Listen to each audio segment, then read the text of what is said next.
today on CityCast Madison. It costs more to send your toddler to childcare in Madison than to send them to college. But childcare workers often make less than fast food employees, and daycares say they can't compete in today's tight job market, can't pay enough, and can't hire enough to meet demand. And with fewer spots available, parents face long waits to even get in. Governor Evers has proposed adding money in the state budget to help families pay for childcare. But will it survive? Lawmakers could decide any day now. Ruth Schmidt of the Wisconsin Early Childhood Association says the picture is dire. It's Wednesday, May 17th. I'm Bianca Martin, and here's what Madison's talking about.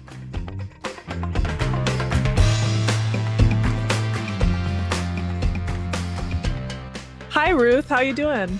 Hi, Bianca. I am doing well, and I am thrilled to be here to talk about this. We're thrilled to have you. This is a big moment in childcare right now, and the word of mouth around Madison is that you have to basically get on a waiting list for childcare right after you find out you're pregnant. Is there truth to that?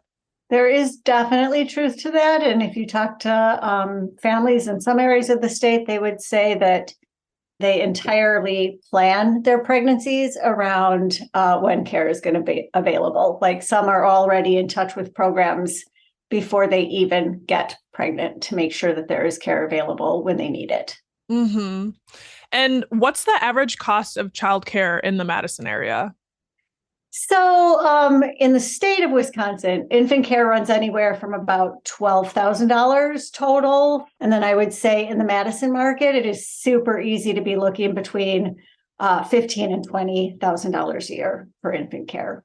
Yeah, that is incredible. We're, here to talk about the Childcare Counts program. Mm-hmm. But before we get into that, would you say there's already a crisis among childcare providers and what's available? Yeah, I mean, that was an interesting way to put it. Is there a crisis among childcare providers? I would say there's a definite childcare crisis in our state. I think childcare providers can point us to solutions to the challenges that we have. I think they've got the capacity to do what needs to be done to help sort of stabilize what's going on in childcare in our state. But none of it's going to happen unless we have a mechanism for getting revenue into childcare programs. And the challenge we have is that childcare is a broken business model. Childcare businesses cannot charge enough to cover the true cost of operating a program. So you may think, whoa, you're telling me $12,000 a year isn't enough. And I would tell you $12,000 a year isn't enough. People in this field of childcare are making approximately $11 to $13 an hour. In the Madison market, of course, that's going to go up $15, $16, $17, $18 an hour, maybe. Lack of access to benefits that most of us take for granted, healthcare, retirement, those kinds of things. And many of them have at least an associate's degree. Over 50% of this workforce in our state has at least an associate's degree or better. So you've got this highly educated workforce, but you've got the reality that childcare programs have to cover their rent. They've got to cover food for the kiddos in their care. They've got to cover supplies. They've got to cover insurance, utilities, maintenance. And when you look at all those expenses in terms of the cost of care, what's left is not enough money to cover adequate wages to keep good people working in this workforce. Mm-hmm. They can't hire people because they can't pay competitive wages. When you've got Amazon distribution center with $20 an hour to start plus a signing bonus, childcare can't compete. They can't compete with Quick Trip. They can't compete with even McDonald's, quite honestly. Like fast food chains are able to pay higher wages than we see being paid to childcare. Yeah, that is incredible. So the Wisconsin Childcare Counts program helped thousands of childcare providers stay open during the pandemic, but it was funded with federal pandemic aid that's going away. Can you lay out some of what the consequences of that would be?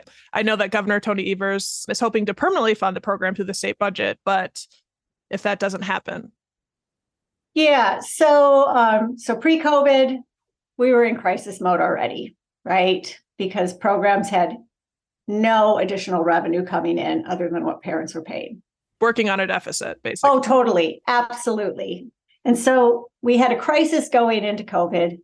COVID sort of helped everybody understand the value of childcare, the fact that our school buildings closed and suddenly families had 6-year-olds, 7-year-olds, 8-year-olds at home and figuring out, how do I work? What do I do?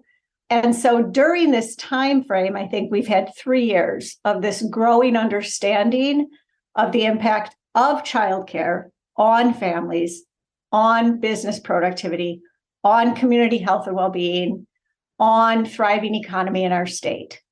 And when Wisconsin received COVID relief funding that was directed by the feds to go into childcare, we quickly, more rapidly than probably many states in the nation, were able to expedite getting that money out the door into the pockets of childcare programs. And it allowed them to do things that they were able to keep from raising tuition costs for families.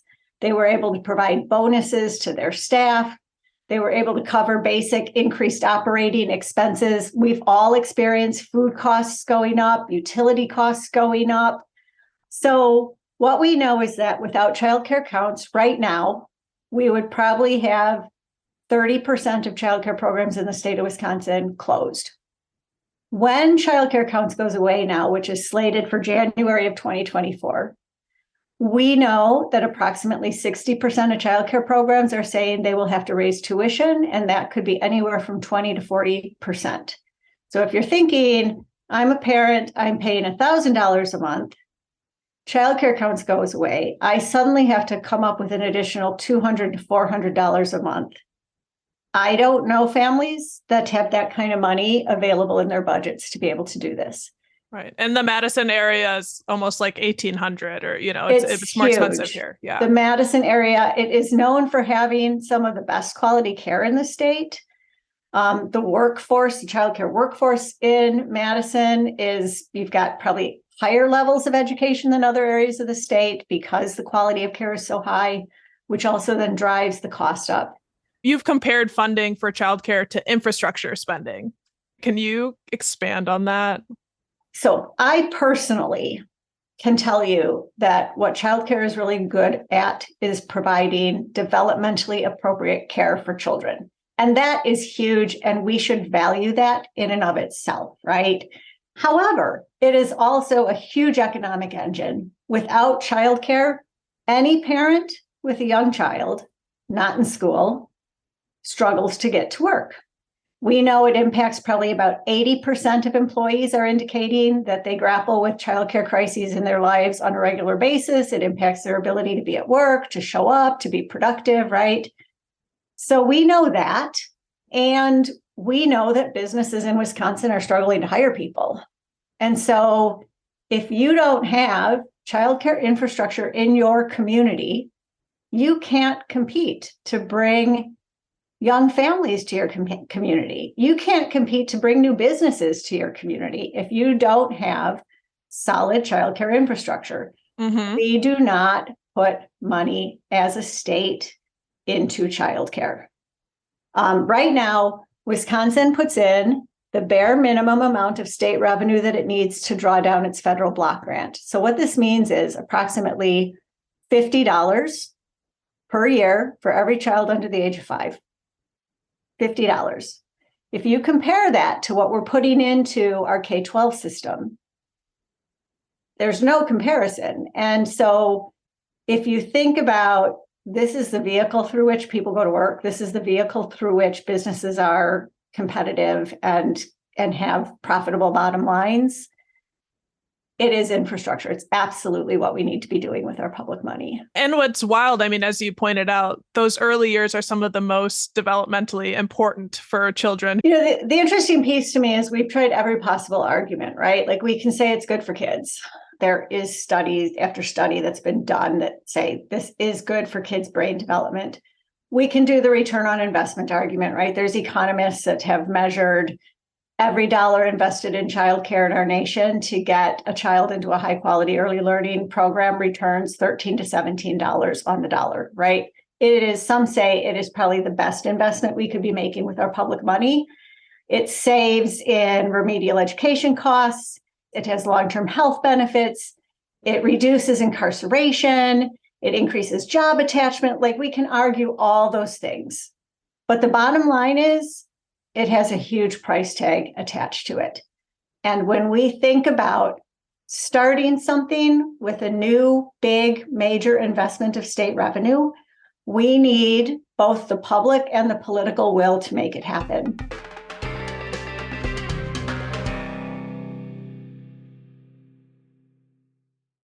And I want to get to the politics in a second, but unlike many programs, the Child Care Counts program isn't based on income. Why is that?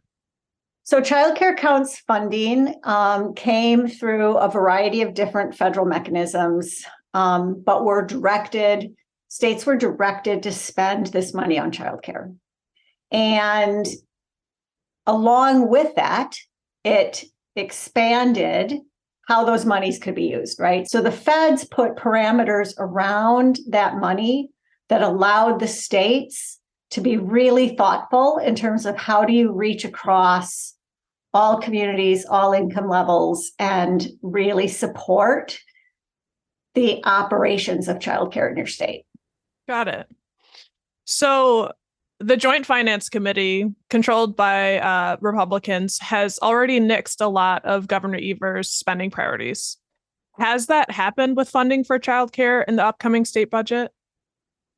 So childcare was not one of the first round of cuts made in joint finance meetings last week. We could certainly say that provides a glimmer of hope that at least there's enough buzz that's been created about this, that both in the Senate and in the Assembly, members of joint finance are hearing about this issue and are saying we've got to at least attend to this and listen and figure out what, if anything, we can do. Sure. But I would also say, I think what we're hearing is we have an enormous uphill climb to try and hold on to something in childcare, an absolutely huge uphill climb. Well, so the partisan divide in Wisconsin is as wide as ever. Is funding for childcare an issue only Democrats support? No. I can definitively say, no. This is absolutely an issue that Republicans also support. I think the strategies of support are going to look different depending on which side of the political aisle you're on. I think there is a very growing understanding that childcare is certainly an issue that is broadly supported by the electorate in Wisconsin, right? We know that whether you're a Republican, independent, Dem, libertarian, whatever it is, everyone is saying we should be doing something to invest in childcare. It's right, because it impacts everyone. It impacts every single family. Yes. And you talked about different approaches basically to getting that. Some people believe that deregulating the childcare provider industry will lower costs. Would that help? So I'll share just a quick story. We had our advocacy day in early April where there were about 250 people who came from across the state of Wisconsin to Madison to go to the Capitol to advocate on childcare, meet with all of their legislators. We had one of the co-chairs of the Children and Families Committee of the legislature come and do a presentation to the group of people that were gathered for that day. And this individual said, I just have a question for you. Would there, if we changed the ratios from 1 adult to 4 babies, and we said, how about 1 adult to 6 babies? What do you think? And the entire room, this was no, there was just one voice that spoke and said, no, absolutely not, right? It's bad for kids. It's not safe. There are insurance companies that will not even cover having additional children in a childcare program because they know it has all sorts of inherent health challenges to it, hazards that are associated with having too many kids in a classroom, right? Mm-hmm. Additionally, so it's not good for kids, right? Lowering the quality. Yeah. Lowers the quality. This is not an industry that is saying, please deregulate us. Childcare centers are not saying, please let us put more kids in our classrooms. In fact, they know that if that is what we end up doing, we will probably lose more childcare programs and we will definitely lose more childcare teachers because they're tapped out. They want less kids in their classroom, not more kids in their classroom. So how do we as a state, as a country, really solve the issue of childcare so it isn't in crisis? There's all sorts of different ways of looking at this issue, right? But if you think of it as a three-legged stool, you got childcare as the stool itself, and the legs are where's revenue coming from? And right now we have one leg, it's parents. And it is a teetering stool. It is barely able to stay balanced oftentimes. The other two legs need to be government and need to be business, right? Now, to me, Wisconsin has a significant budget surplus, $300 million out of that across the biennium. It's just not that much, right? It's a small amount of that pot of money. And it is something that many taxpayers would say, I support paying for this, right?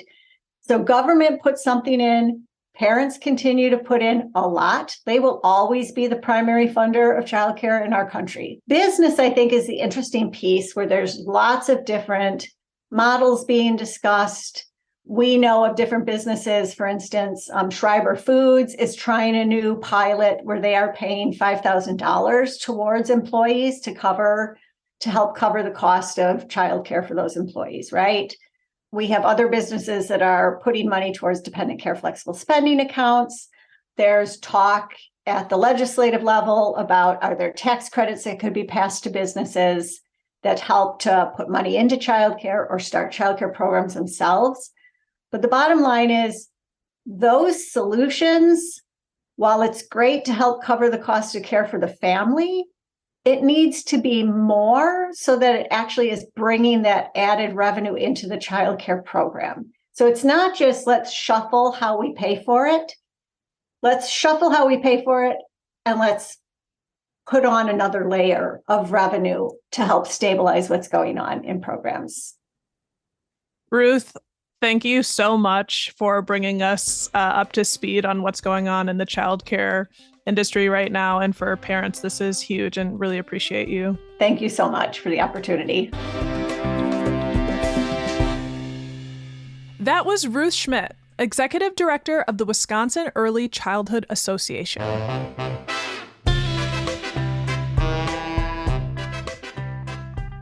And here's what else Madison's talking about.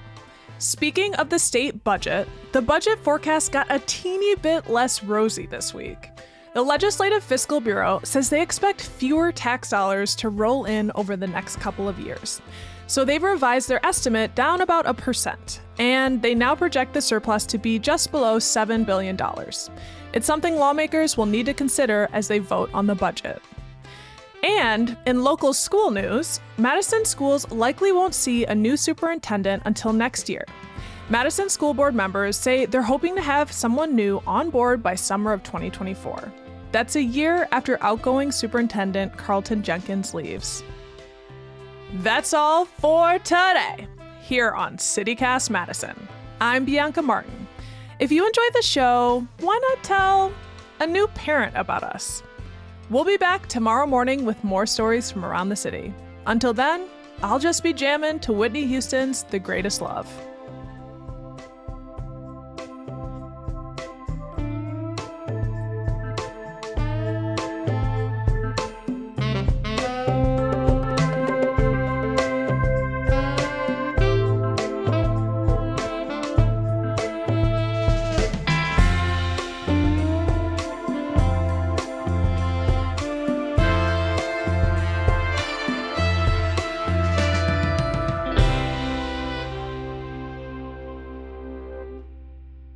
I can sing the Dolly version. I cannot sing the Whitney version.